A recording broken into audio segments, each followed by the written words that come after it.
Hi, everyone. Welcome to HOA Fight Club. This is the new series In the Ring with Raylene. My first guests are going to be Jessica and Matt, and they are homeowners from Georgia. Please welcome them. Okay. All right, here's Matt and Jessica, and we met quite a long time ago now. It's been a couple of years that I've met you guys, and when you guys contacted me, you didn't have an issue with your HOA personally. You had an issue with your HOA because you saw what was happening to others.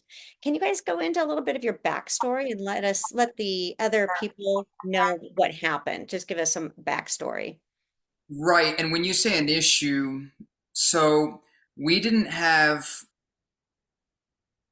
personally a fine or a foreclosure directly, a crisis problem that was immediately happening, but we did see kind of warning signs, you know? So we had things that were strange that were off, that we did see about, kind of around the neighborhood. Um, so I would say that. Did you want to? Case. I was saying. Yes. Okay. So the first major red flag was we had a gentleman who's in the neighborhood, who works in gardening, and so he needed issues with kind of bilingual access, speaking English, because he had this immense fine that came about essentially because of a misunderstanding. Because he had gone to them and he said, "My English isn't great." He even went he went the whole 9 yards and went to the office and was really doing his due diligence, but they were not responsive and get kind of, in our opinion, gave him the cold shoulder and then let this go by, and then the fine started growing and growing and growing. So that's when we really got in and stepped in, and helped. Yeah, Yeah, what was he being fined for? so with his case, because I reviewed his record, with his case was regarding his fence. So it was during the COVID-19 back in 2020. So our community is in Newnan, Georgia, which is in the south area of Atlanta. But the management company is located almost an hour and a half away from here, which is in Henry County. That's more like towards the east side, correct? The east side of Atlanta area. Southeast, yeah. So what he paid for the city, you have to pay a city permit because we're within the city limits. Then he contacted the management company with his very limited English proficiency. And he never received a clear response regarding his request. And he was under the impression that just paying the $20 for the architectural review form by online, that will have already be, will suffice the requirement. But that was not the case. So after he placed a fence, I think 2 months after that, he started to receive citations and fines. And of course, like in our case, in our community, I don't know if this happens in other cases, what we notice in the layers is every single month, aside from the citation, they were also collecting compounding interest. And the main citation started, I think, around $2,500. Wow. And the reason was because he placed a fence and he never received an approval from the board. That was the first offense that they documented in his records. And the second offense, I would say offense because that's how they wanted to document, is there was, I think, the dimensions of the fence were not according to the covenants. At least in our covenants, the fence need to be located at the rear end of the property. And it seems, based on what I was reading through the records, that he placed a fence probably 2 inches before the rear end of the property. So you want to ask something and else? I was just going to add, because we say limited English proficiency, but he really did jump through a lot of hoops. He spoke to the president of the HOA, correct, about it before, because he asked about the permit. Was that to the management company? No. So when he placed a fence, he started to receive the citations and the fines. So what he did was he made a call. I think his daughter, who speaks more English than him, helped him to navigate the website, and they found a phone number and no one answered. So he decided to go directly to the management company's address. In person. So he drove 2 times to Henry County, which is an hour and a half away from here. And in total, so probably he drove 3 hours. And he's a small business owner, so he mentioned that he was losing his funding, his income. Yeah. So he appeared in person, and of course, the management company's representative, they don't speak Spanish. And he tried to communicate that he wanted to know further information of why he received a citation for $2,500, because he had, for his perspective, he did everything what he was supposed to do. So they didn't speak Spanish.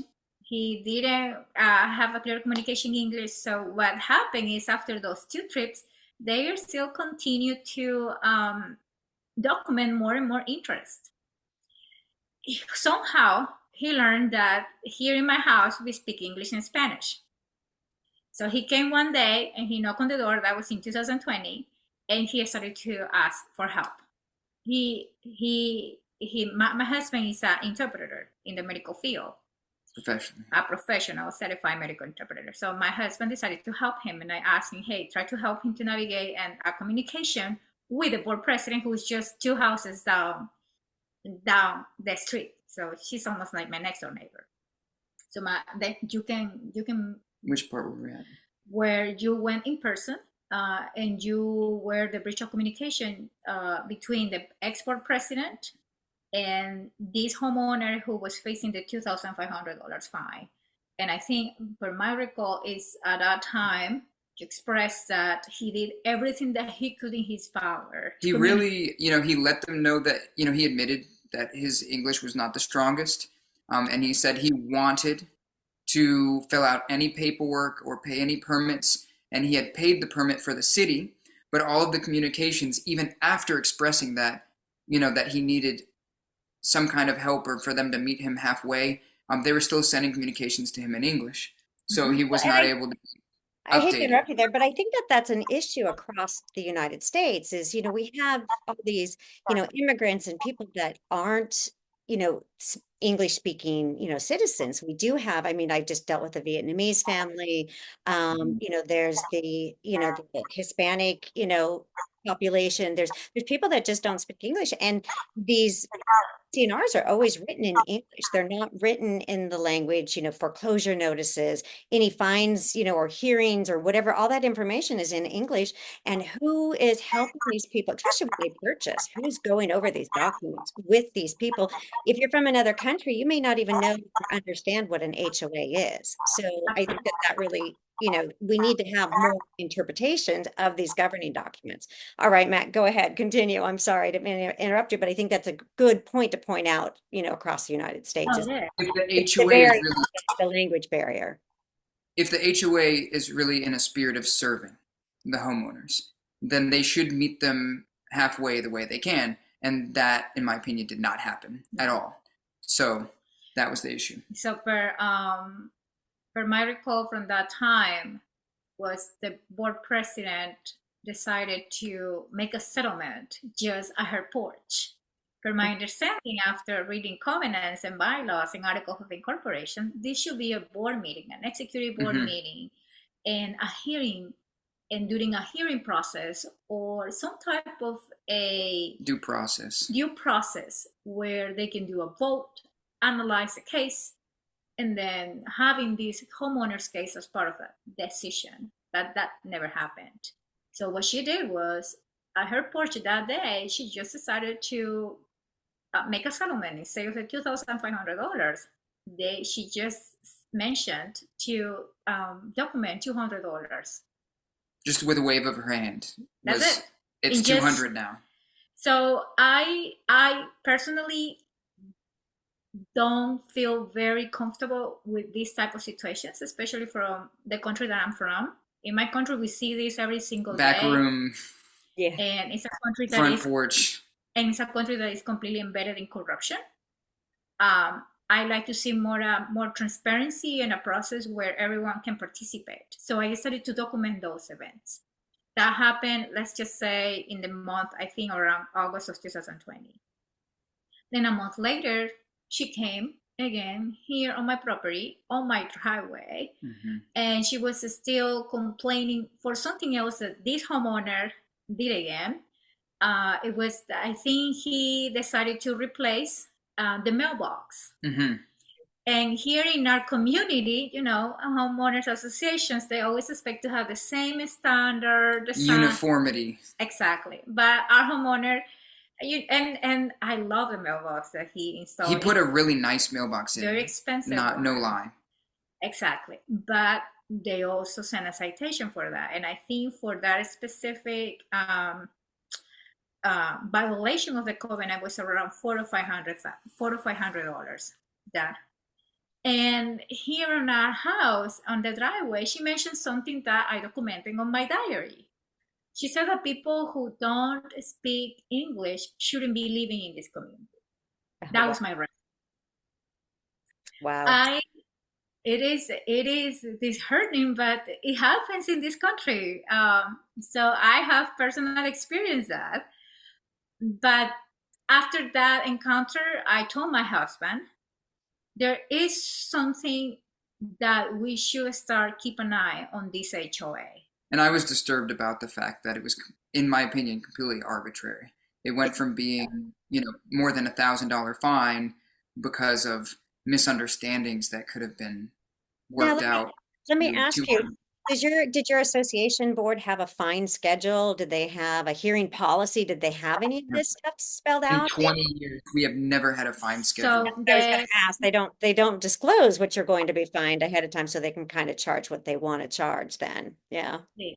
Of course, I probably am going to give you an advance information, but after the management company provided the documentation, I received the contract, the only contract that I was able to find in the boxes in last year. There is a contract from 2017 with this ex-board president signed with this management company. What I noticed was the late fees and the schedule of payments is just based on the management company's contract. Because I was trying to understand how all these compounded interest and late fees and citations for thousands and thousands of dollars were happening. So when I was reading the contract, I told everyone, this is just based on the management company's contract. We don't even have in our covenants. It's not even stipulated. Yeah, it's not spelled out. And a lot of covenants do have it spelled out that you can charge whatever the state charges for up to this amount. And it is amazing to see that the ones that don't have it and how the property managers kind of, negotiate it into that, because that's how they make money. The collection is we believe so. Yeah. So yeah. Yeah. And then the attorneys, we added to that because the attorneys need conflict. So that's the only way for them to make money is to have conflict. So what did you do then? So I think that was in 2020. I did a very small research due to my job. And what we just found was finally we were able to collect information of the board members through the Secretary of State of Georgia.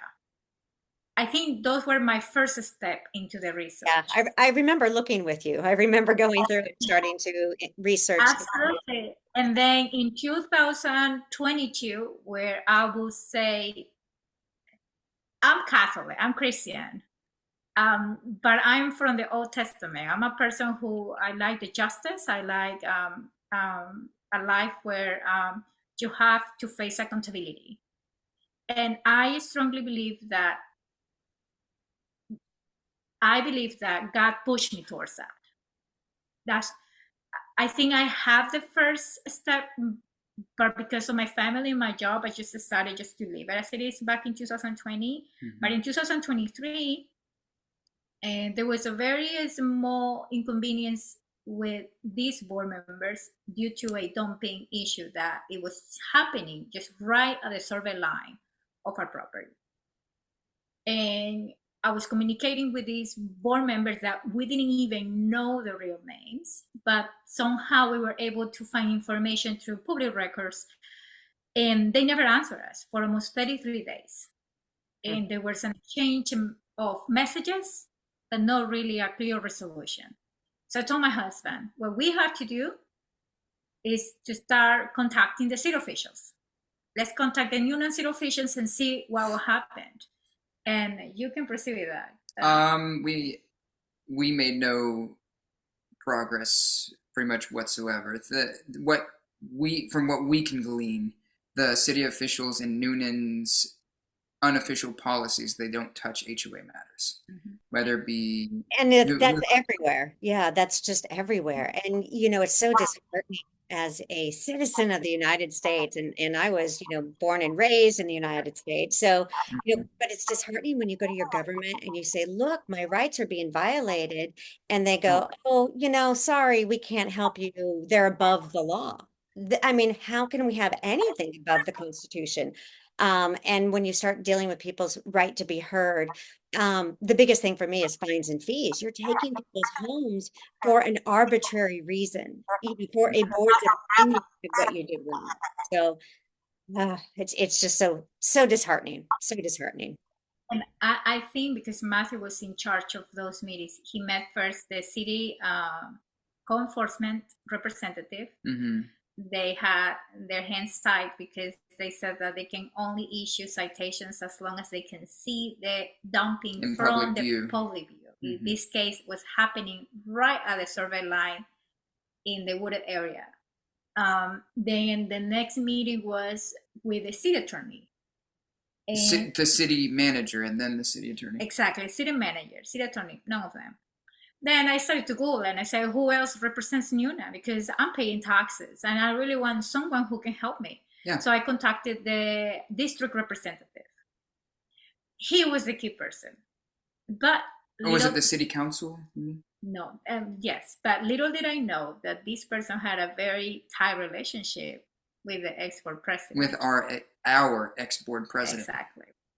So, but I'm a person that I don't accept an offer answer. So I wanted to push more.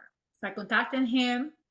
I told him about our situation, that the dumping was becoming more concerned because there were more and more trash bags and no one was taking any responsibilities.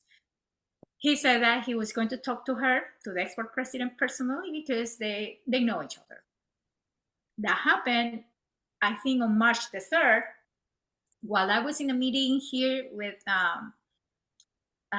my team members, I started to notice that my cameras were sending me notifications that someone was trespassing the property.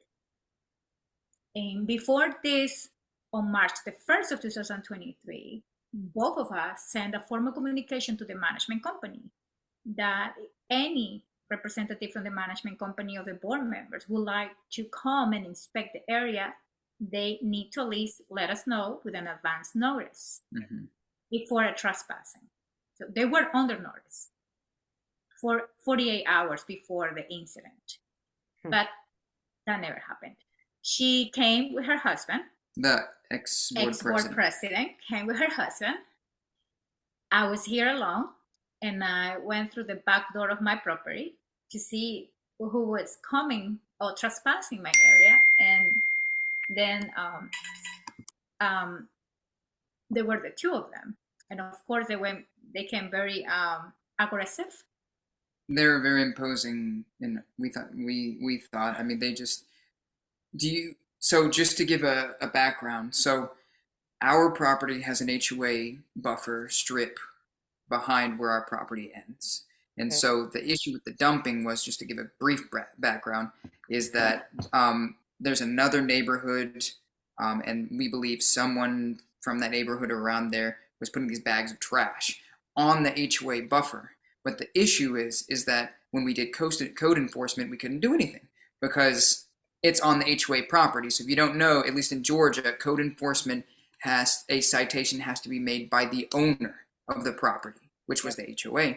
We tried to involve the HOA. In our opinion, it was like pulling teeth. We couldn't get any responses. We tried public officials. We couldn't get anyone. And in the meantime, this trash was, there were animals getting into it, and it was getting dispersed and all that. So that was the background. And so she went up, right? Yes, and I have the videos and everything that I'm using right now for the court case that we have with her. She started to tell me that the property that I was claiming that I was claiming as my property was not my property. For her experience, the server line was not where I thought it was. That was her first claim. Then the second one was coming from her husband, who was saying that I cannot even read a survey line in English because I am a is and they started to offend me because of my race on my property. In South America, we have a very strict rule in our lives. When someone comes to our space and do this type of incidents, at least per my family's rules, is that that person has to face some type of accountability of outcome. And that was the moment that I decided to investigate her. The home is sacred, right? My home is sacred. And here too. So Yeah. So I think that I don't think that the government appreciates the right to privacy. And you guys are in a house, so think about, the condo living. I mean, that's even worse, but you're in a house. This should be your property. This should be you should have right to privacy. And the government's not allowing for us to defend that right, to have privacy, to keep the HOA always has a easement to go on our properties, which is making it very dangerous for homeowners, especially in your position. What do you do when you have a board? What do you do when they come to you aggressively? Because I dealt with the same thing with my board president. She was very aggressive, very aggressive. And I was in a condo, so it was even worse because she was the property 24/7. So, all right, let's continue. I did want to touch on one quick thing, Rylene. So, one important thing for your constituents that we learned, right, was we had our ex-board president who was leaning very heavily on the part of the covenants that is is it called self-service? self-service. Self-service. There's a clause for self-service where if there's an emergency, then the HOA can come in, and I'm sure in condo living it would be even worse, but the HOA can come in and make corrections or do things on your property and call it, self-service. But from our perspective, it was completely invasive, where the ex-board president, in our opinion, was abusing of that to go onto people's properties. Like you said, we heard from homeowners in our neighborhood where they would go behind houses and take pictures, or of violations, or give violations for things that were in no way visible from public view. And that goes under what you're saying, that Yes. the right to privacy. And I believe that, is it Florida just passed a law regarding HOA where they can't use drones to do enforcement? Is that right? Yeah, I always have to ask myself too, is why would homeowners want to pay to have someone drive around and give them violations? So a board, I totally understand the professionals. The professionals, this is how they make money. They're sending people out. They're being, they're charging hourly rates, and enforcement, it all goes to it. And it's a control factor. It is a way to control, I always look at, this is like your mayor driving around looking around the city for violations. Do we have our mayors driving around looking for violations? No, you have code enforcement officers, but those code enforcement officers don't even come out unless they're called. You don't have people driving around looking for violations in the city. Why are we allowing these in our community? I could see it if somebody paints their house purple and, we have rules and, people being abusive. But when they're not being abusive, it's the board, to me, seems abusive. So, and what do we do in this circumstances? And this is where you guys came in. You didn't let your board get away with it. And it really, what do you think it was the entire board, or do you think it was mainly just the board president at that time? Per my research, because I love data and data doesn't lie, I think the board president was the one who was in charge of every decision, and she didn't include the other board members. She controlled the email, we believe. She controlled the email, because I have all the paperwork right now, her emails and everything, all the communications that she had with the management company and the attorneys. But the other board members, although they are not included in those decisions, they were fully aware of what she was doing, and they were complicit. Yeah, yeah. So I think the industry, then probably many of us know, the industry that is behind this HOA has grown tremendously with this idea that we need people, we need someone to take care of our community in order to maintain the market value of our house. Because that's what I hear Hmm. most of the That's time. the Which selling. is the biggest lie, and mine is proof of It that. is. It It is. actually, It the is. condo association ruined my property value. I mean, my Hmm. property values went from at the time, and this is back in, gosh, 2021, I was done. My property value was $300,000. And when I actually complained about my property taxes because I'm like, wait a minute, they're not taking care of my property. It's not worth what you're evaluating it at. So I went to the Exactly. tax assessor and I had the tax assessor come back and my property went down to about $67,000. The land was the only thing that was worth anything. So my taxes, I didn't pay property taxes that much because I contested my property taxes. And I always advise people if you're having issues with your association, especially when it comes to the maintenance, is go to your tax assessor and make and contest your property taxes and don't pay those property taxes. Maybe if the cities and the states start losing money, they'll start adding some governance to these communities that are running roads. Hmm. Yes, everything is completely structured in that way, where the city benefits from this by creating all these HOAs. They don't really have to invest in our community. No, But our although tax dollars it don't is, even go to it. Yeah, because we pay for everything. and in the meantime, there is the collecting taxes of our property. And then aside from that, we have to pay an association to take care of our community, which save thousands and thousands of dollars to the city's pocket. Yeah. And when It's you say that, I amazing. think I think people need to be really clear because I don't think people really understand. If you're especially if you're blind in HOA, the HOA always pays for all the utilities, all the sewer lines, the water lines, the electrical lines. So the city is only coming to the city streets. And even in my community, we paid for 3 miles of road that was on they called it a lid tax. So the community actually paid $90,000 for this 3 mile road up to the highway, just our community alone. Well, what happened to our property taxes that we're paying for that road? Why did this community have to have a special assessment? And then, of course, the board charged double the special assessment. They charged $180,000 and pocketed the $90,000 extra. So this is such an easy way for them to steal money is under the guise of utilities. Oh, we're just doing utilities. It's a forced thing we have to pay for. So nobody looks at those details on those utility bills because you're not getting those utility bills. I wanted to mention, it's very interesting to me when you saw the city council meeting for the city of Noonan when we went. Um, just if your constituents would or your listeners would just go to a city council meeting and mention HOAs and see how your city officials react, because it's very telling. When I went to speak at ours, our mayor, I just thought it was interesting how the HOAs will take. We'll just leave that to the HOAs, or that's all for the HOAs. There's this readiness to offset the city's responsibility, although the homeowners in HOAs, like we've said, they're paying twice as much, for organizations that should be looking out for them.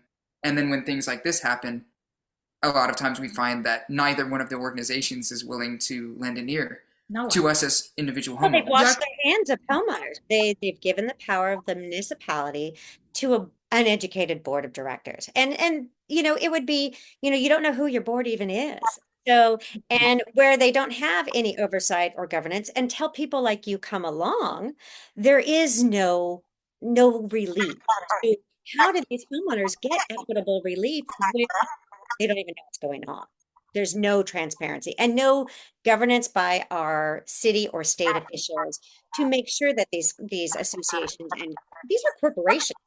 I mean, these Mhm. are corporations that should have nonprofits at that, that should have to have some sort of governance on what they're spending and what they're doing, and if their budget is appropriate. Audits, these reserve studies, they're a joke. I mean, they are a joke. got some guy that's getting paid to do a reserve study that's not even being honest. I mean, our reserve guy wasn't honest at all. He didn't say that there was damages to the roofs. He didn't tell us that there wasn't permits pulled on the roofs. So how do we as homeowners hold them accountable when you don't know? And I look at people, you guys are a young couple that decided to take responsibility. And this is where I'm at. And I know a lot of people complain, especially at, HOA Fight Club. I get a lot of complaints, but I don't get a lot of solutions from homeowners. What is your solution? And that's what I really respect from you guys is the solutions that you affected in your neighborhood. So let's talk about some solutions too that you've affected and see, to give other people ideas. Absolutely. The first one that I would highly recommend is get involved in the covenants and bylaw. Read about this because now that I have read more than 10 times these local laws, it just gives you so much power that you could use against your own board in the management company. Because most of the time, like in our case, they don't really follow the bylaws. They don't even know them. Not at all. They didn't even know. Ours didn't even know it. Yeah. The covenants. They don't even know the articles of incorporation. So that's the first one. Get involved with the information of your own bylaw of covenants and articles of incorporation. You have to know them. Exactly. Secondly, know who is the HOA board. Because if they don't want to release that information, that's a red flag. Most of the time, the management companies train these board members not to do it. Yes. In our case, that was the case. We found finally paperwork of the communication where the management company was training these board members not to disclose. And formally, they said, do not give homeowners your contact or your name or your address, which in the state of Georgia is legally required. It's a violation of the Nonprofit Corporation Code because we as a homeowners on HOA, we also have the state law, which is the Nonprofit Corporation Code. And the final code, one of the final ones stipulates that we as a homeowner, we have the right to request, I think what is called a membership list and also the names of the directory.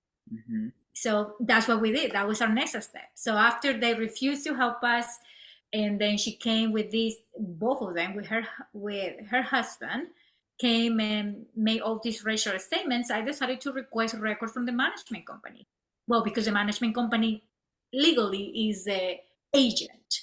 So we sent a request, I think around May of 2023 or April, the end of April, requesting record finances, any type of information regarding our HOAs. We never heard from them for almost 3 months.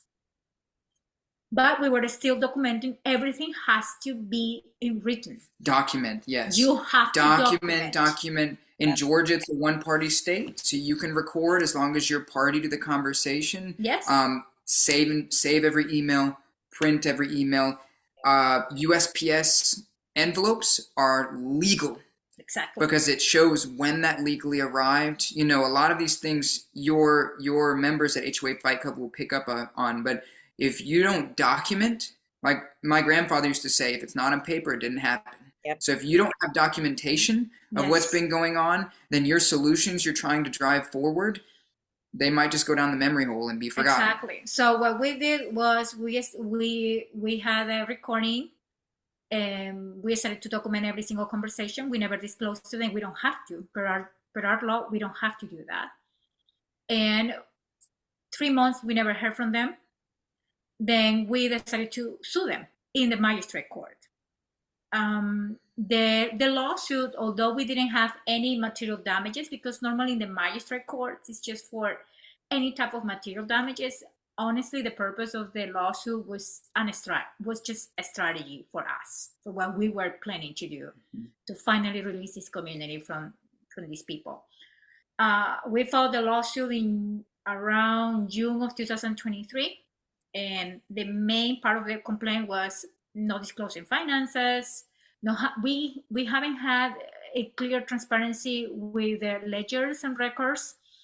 The lack of response from the management company on behalf of for a resolution of our case. And I think we also mentioned that for more than 20 years, we have these 3 retention ponds without fences. And that could potentially be considered a hazard for kids or any type of person who was going by that area. So During the no fences around the retention ponds? for No. 21 years. And Wow. at the time that we became involved with our retention ponds, they were being cut, what, once a year? They were, Rylene, they were, by my estimation, like 30 feet high. Oh, And when we started walking in the petition phase, I saw, I don't know if you've seen the magic screens, where there are these screens that have magnets and they snap closed automatically. no, I haven't, but they sound interesting. Right, well, they're in Walmart and they're all over the place. So I saw them all over the neighborhood and I said, is this like some kind of weird fashion statement in this neighborhood? Like, why are there magic screens on all the doors? And then I was walking around the petition phase and I was like, oh, there's like, like these like mosquitoes and flies and strange creatures. And then we've had lots of snake reports. But it's because the retention ponds were swamps, essentially. And there were no, they were a hazard not having fences. So so far, what have we said? Because I like to recap. When we sue them the same day after I drop off the lawsuit, because we have to sue them where the association is registered. In our case, it was registered with the business address of the management company. So we have to drive an hour and a half in order to file an official lawsuit against the management company and the board. So we filed the lawsuit against these two parties. This is so important. Yeah. Whether we did these two lawsuits, because these are two entities, although one is the provider, these are two separate entities. And for us, that was very important. Because then Yes. it will And some states you don't have the right to sue the property management company. You have to sue the association just to get to the property management company. So in Georgia, is it you can sue the property management company? It doesn't say that you cannot sue them, because what it says is that the entity of the business who is not in compliance with any type of a situation with the association, then that will be the legal entity to sue. In this case, in the Secretary of State of Georgia, it was the management company's name and it was the management company's business address. So when we call in some questions with the Secretary of State of Georgia, they said, yes, this is the entity that is responsible for your association. So the lawsuit should be under the name. That would be the third thing that I would say for your members. So we already said, know your governing documents more than your attorneys, because our attorneys, in my opinion, were No, I agree. You can go on with the rest of it. Know your governing documents more than them. Make sure that you document every interaction, everything, and get everyone to document everything from your community. And like she said, due process, the process legally is so important. So, and you've taught us this, Rylene, which is that's essentially how we'll get to how we kind of gain the upper hand, is if it says you have 30 days to do something, then hold them to that 30 days. Follow to al pie de la letra, like to the letter, those processes, because they're legal. Because sometimes people let that go by the wayside and they kind of go how they think it should be or whatever, but follow those due processes. That would be the third thing that I would say. Make sure you give certified mail. With tracking number. With tracking numbers. And it's possible return receipt, which is also offered by the USPS. A return receipt is a legal process that brings some type of enforcement on the individual or the entity that you want some type of attention from.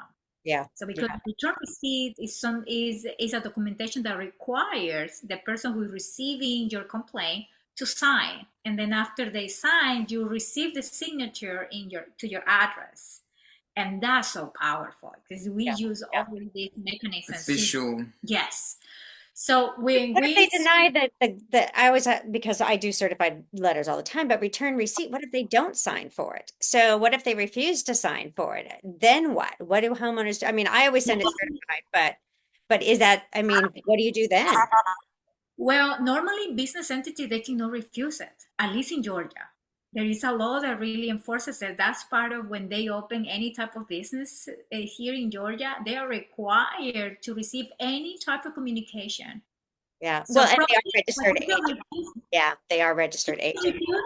you can refuse, of course, if it comes to your property address. Yes, you have, but it still will be documented in the USPS.com as a refusal. Exactly. So the other party will still be able to download the records, and it will say with a red highlighted section that you refuse. So the return received will come back with some type of note that the person that you were trying to communicate, some type of, notification, refuse your letter. And that is still powerful.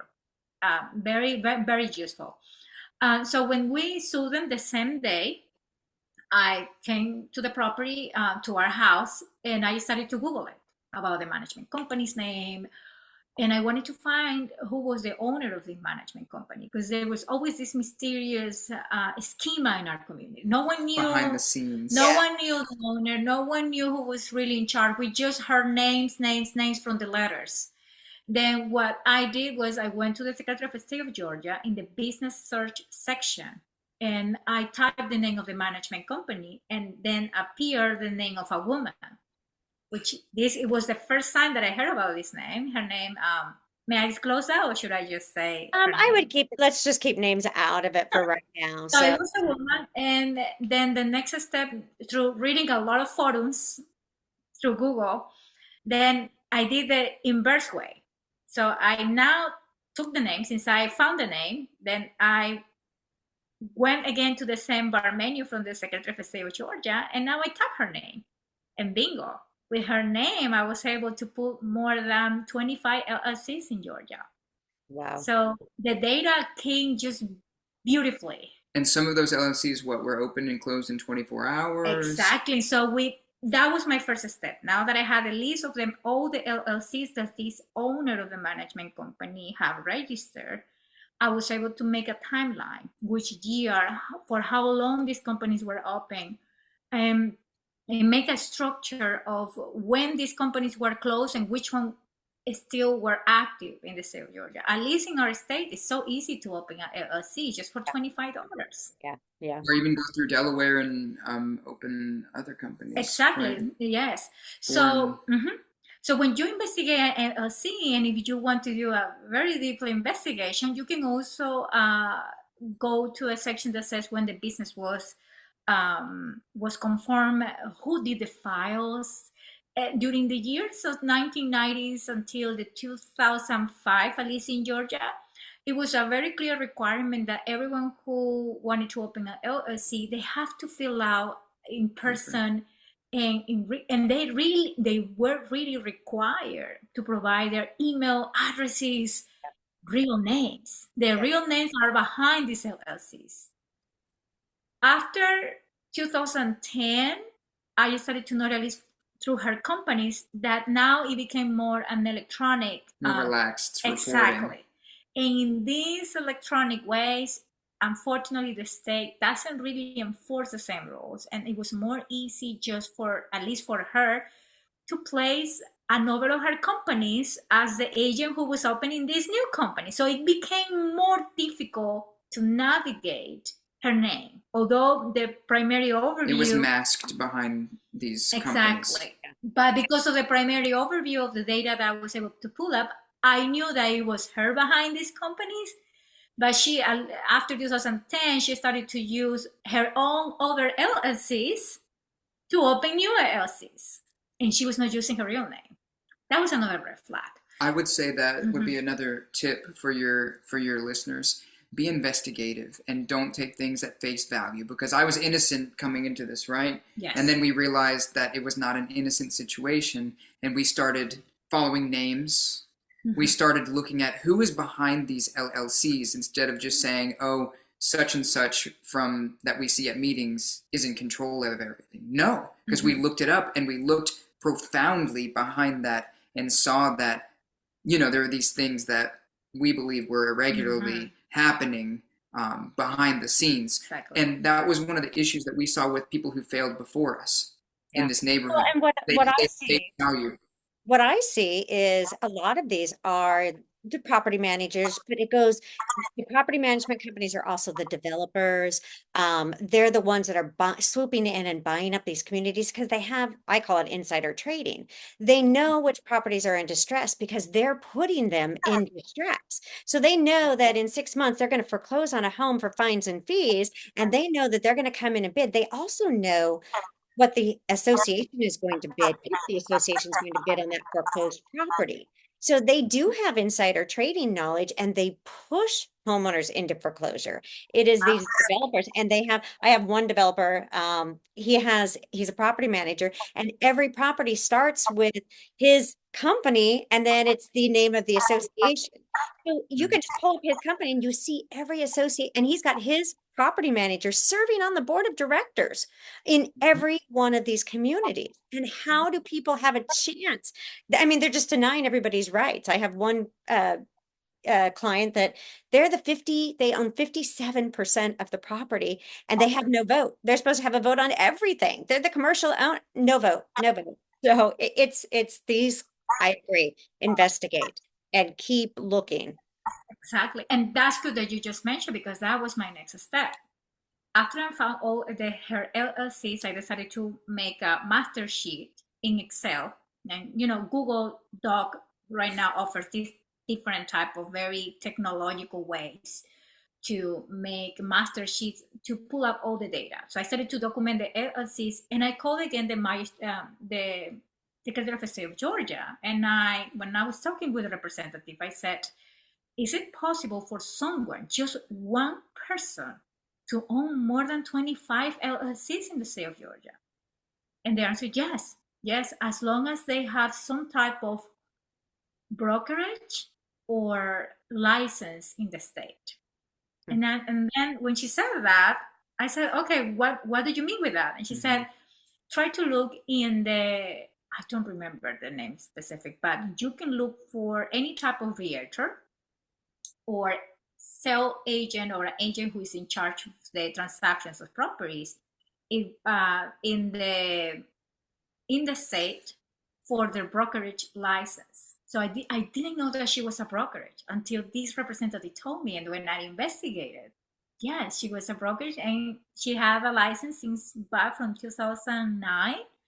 And that makes sense why she had all these open ways to make every single time that she wanted to create these LLCs. Yeah.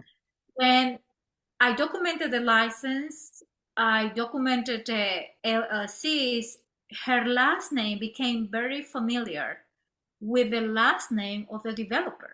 So I went back to the article of incorporations, and I was reading all the signatures when this community was confirmed. And I just told my husband, and I said, look, the names are very familiar. So this is the builder who incorporated this community back in 2003. And then we have this owner of the management company who shared the same type of last names. How is that possible? So we went to the real estate division of the Coweta County Superior Court. And then you can mention that if you want to. You can. So we pull up all the records of how the subdivisions were created here in this community. And then we found the builder's name, the real name. We found phone numbers.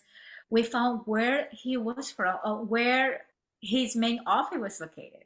And you're not going to be surprised, because this normally happen. The same city, the same street from the management company's business address. Of course. So what I did was, when I obtained the address, the office address of the developer, and I have the address of the owner of the management company, I went to Google Map, and I wanted to see how close they were. So that's what we mean by like taking a deep dive. Yes. And not just, there's more than one way to follow where people are, especially when we have these people who want to mask, in my opinion, they want to mask whatever activities that they're doing. Exactly. So, what are the different levels that we use? We already know, and Riley, and you're the same way. I already know the databases I'm going to go through. I'm going to go through Q Public to look at the history of the sales of the house, who has bought it, who has sold it, and we saw all of her companies buying and selling to themselves. Exactly. Yeah. We looked at social media because people put everything on social media, and we found, guess what? The property manager That's over. and this broker, they have a personal relationship on social media.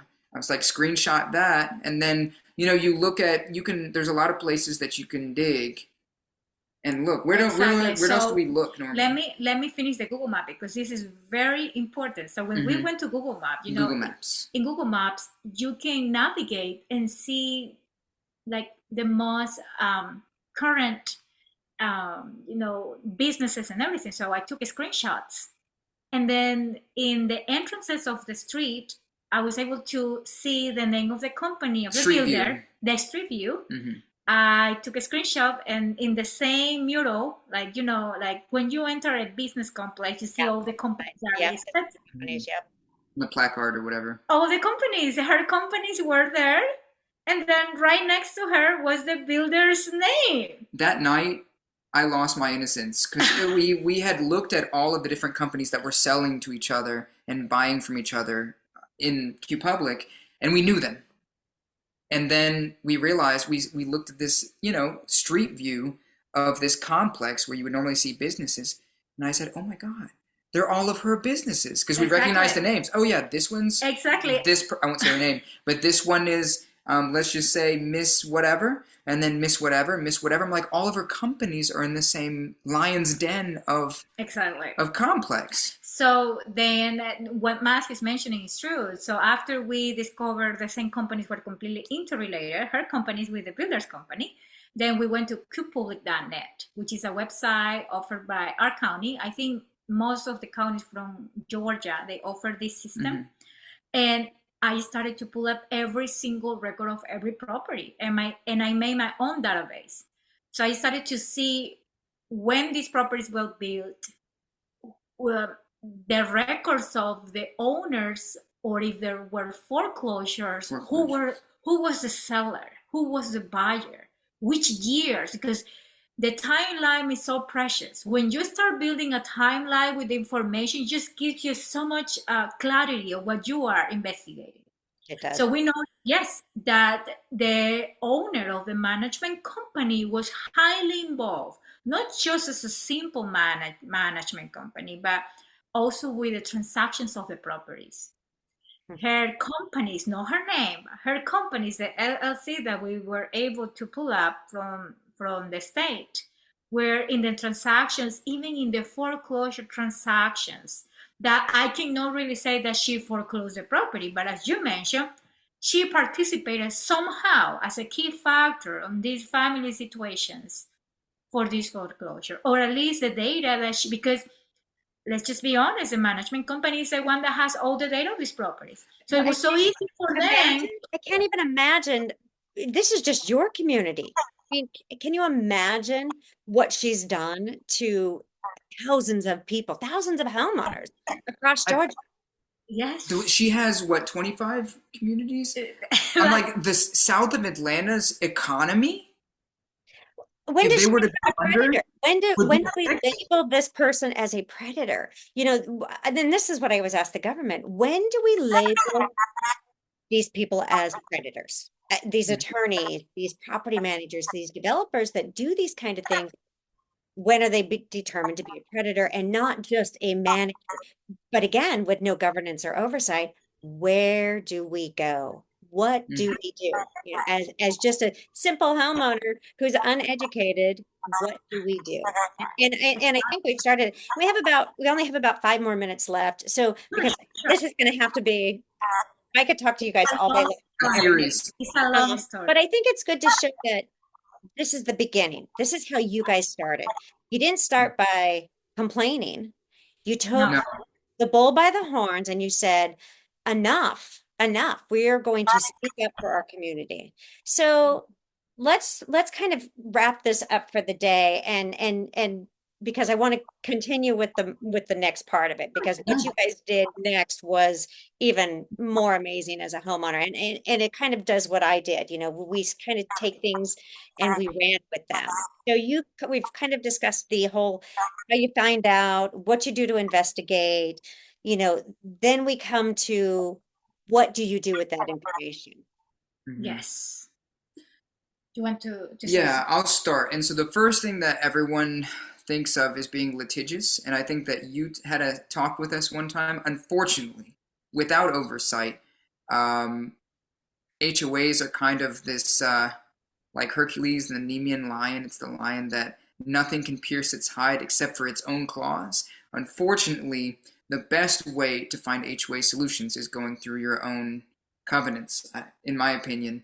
And so we started a petition and we started knocking on doors and getting to know our community. And if you unite your community Yeah. and you go through due process and you know the people that are truly behind these kind of actions and investigate them, then you are on your way Exactly. to having a solid fight. Exactly. But before we contacted the community, as I mentioned previously, we have to really be very well informed of our own covenants and Right. bylaws. You have to. Because since the first door that we knocked, we started to educate our neighbors. I started, and in fact, I brought a printed paper. You had to print a copy of the documents.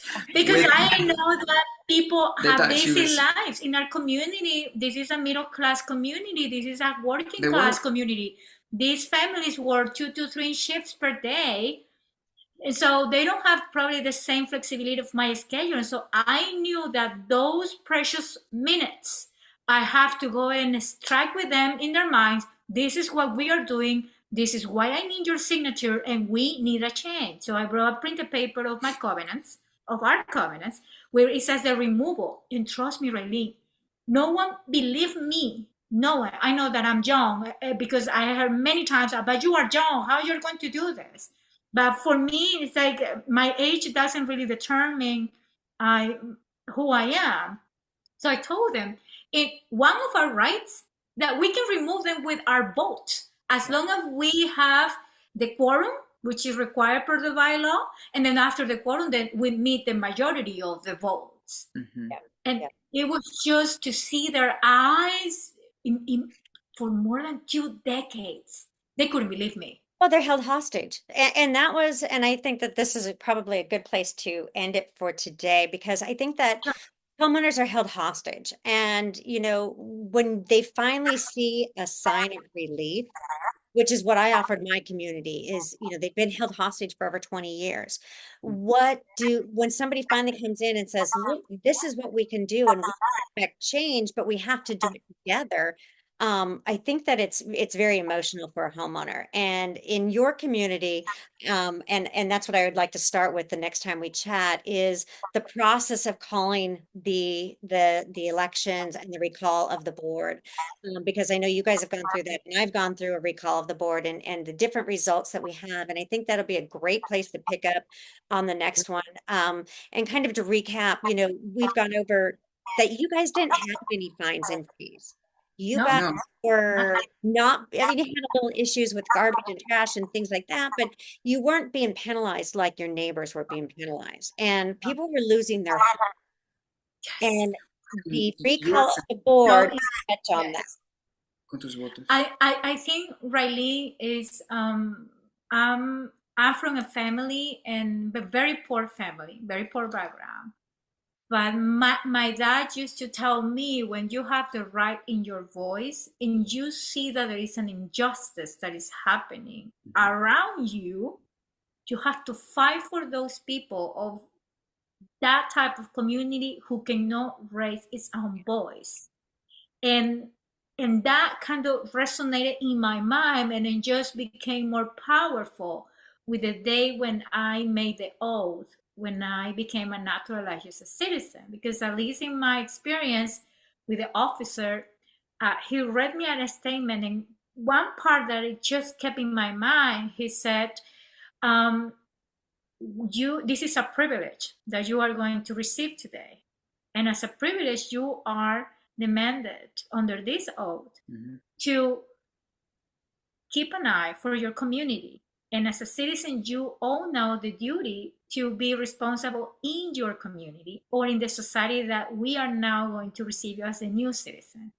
So having my dad's Oh, statement and then the oath, it was so powerful that I knew the risk that we were going to take. Because when you want to make a change, there is a risk. Nothing, just this is not going to happen just in the easy way. But that was more powerful to me. And it just, Think about that as an immigrant, because I am I'm a citizen. I've always been a citizen of the US, and I've always taken for granted my citizenship. It wasn't a privilege. It just happened. But when you do have to become a citizen and you're fighting for that right to be a citizen, and then you have somebody come along and try to take that, I mean, and our homes are our biggest investment. They're where we raise our families, they're where we have our right privacy, and yet we don't have any rights in these communities. And that's because the government has washed their hands of it. They don't think of it as a privilege. They think of it as, we should just fall under these, we should allow these communities to make up their own rules and have the power of the municipality. That is such a precious thing, the power of the municipality, and our government is taking it for granted that they have citizenship. And until you fight for those rights, and I never thought I would have to fight for my rights, especially property rights in the United States, to have to fight for your property rights. It is eye-opening. And, I think that there's so much that especially my listeners will learn from just talking to you guys. And you guys are young, but you've educated me I always have had the tenacity to speak up because speaking up does matter. So I think that when they say you're young, don't ever take that as, age has nothing to do with this. And from the it's block, but we're all of the us working together that are going to affect the change. And there's a monopoly. And we will mention, CAI has a monopoly on our legislators. They have a monopoly on the laws, and they have a monopoly on our communities. And we need to break those chains because I feel like it's slavery. We are slaves to the professionals that are affecting these communities by teaching these boards bad acts. And not every association is bad, but there's a lot of bad actors out there that don't And what's in the best interest of the communities or the homeowners in mind when they create laws. And as I fight for them in Washington state, it is tough. I mean, and we're trying to be reasonable, but it is tough to even get a seat at the table with those legislators because because of, we're endangered to the industry. yeah, I just for your listeners, stand up and don't leave complacency aside because it's better to be good with your conscience. yeah, And after seeing the strife in our neighbors, we have widows that they wanted to foreclose on. yeah, And that just left me indignant. And it's okay to be angry, but channel that anger, yeah. into doing a proper process and everything. But don't take it anymore. That's what I would say to them. Don't take it anymore. Have a steel resolve and say, I'm going to bite down on this thing and I'm not going to let go until my neighbors are safe in their own homes, until I can be at ease with my community and we can represent ourselves, not some person somewhere else. exactly. And you guys we're gonna stop it for today. But you guys are not anywhere near the end of your journey. I mean, you guys have just started your journey.